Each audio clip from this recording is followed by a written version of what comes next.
దేవుడు చెయ్యలేనిది ఈ లోకంలో ఉంటుంది. ఏంటో చెప్పగలరా మీరు? ఆయన సమస్తం సాధ్యమే, కానీ ఒకటి సాధ్యం కాదు. ఏంటండి? ఆయన నీ హృదయంలోనికి నువ్వు రమ్మంటే గాని రాడండి. నువ్వు అడిగితే గాని ఆయన నీకు జవాబు ఇవ్వడు. ఎందుకంటే నిన్ను స్వతంత్రుడిగా చేశాడు, నిన్ను తోలుబొమ్మలా చేయలేదు.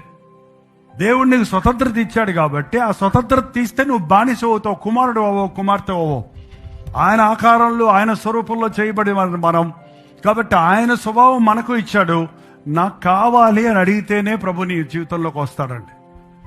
ఇదిగో నేను తలుపు ఎదుట నిలబడి తట్టుచున్నాను, ఎవరైనా తలుపు తీసినేడలా నేను లోపలికి వస్తాను, తీయకపోతే బద్దలు కొట్టుకొని వస్తాను అన్నాడా? ఏంటండి? మీరు ఒక ఆర్టిస్టు ఆ పిక్చర్ వేశాడు, తలుపు దగ్గర ప్రభువు నిలబడి ఉండడం చూసారా? ఆ పిక్చర్ ఎవరైనా గమనించారా? చేత్తో లాంతర్ పట్టుకొని ఉంటాడు. ఆ తలుపు మీదకి కొన్ని తీగలన్నీ అల్లుకుపోయి పాకి సగం డోర్ మూసేసి ఉంటది. అంటే అర్థం ఏంటి? రాత్రి మగళ్ళు ఆయన నీ తలుపు దగ్గర, హృదయం నీ తలుపు దగ్గర నిలబడి ఉన్నాడు.